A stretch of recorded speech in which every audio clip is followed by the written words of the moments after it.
చెప్పిన ప్రకారము నిపుణులు,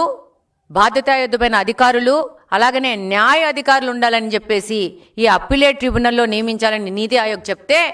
వైకాపా పార్టీ ఏం చేసింది? ఎనీ పర్సన్ అనే పాయింట్ని చేర్చి నీతి ఆయోగ్ని కంప్లీట్గా పక్కన పెట్టేసి ఈ యొక్క ట్రిబ్యునల్లో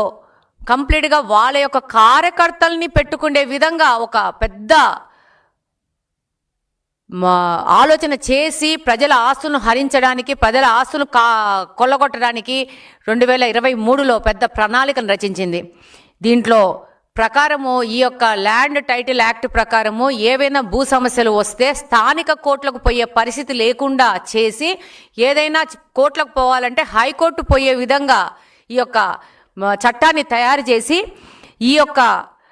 రిజిస్ట్రేషన్ ఆఫీసుల చేతిలో రెవెన్యూ వ్యవస్థను మొత్తం ఇరికించేసి రెవెన్యూ వ్యవస్థను నాశనం చేయాలనే ఒక దురుద్దేశంతో ఈ యొక్క ల్యాండ్ టైటిల్ యాక్ట్ను తీసుకురావడం జరిగింది. రిజిస్ట్రేషన్లు చేశాక ఒరిజినల్ డాక్యుమెంట్స్ ఇవ్వరు, దాని బదులు డూప్లికేట్స్, జిరాక్స్ కాపీలు ఇస్తాము, మీ యొక్క ఆస్తులన్నీ మా దగ్గర భద్రపరుచుకుంటాము అని చెప్పి ఒక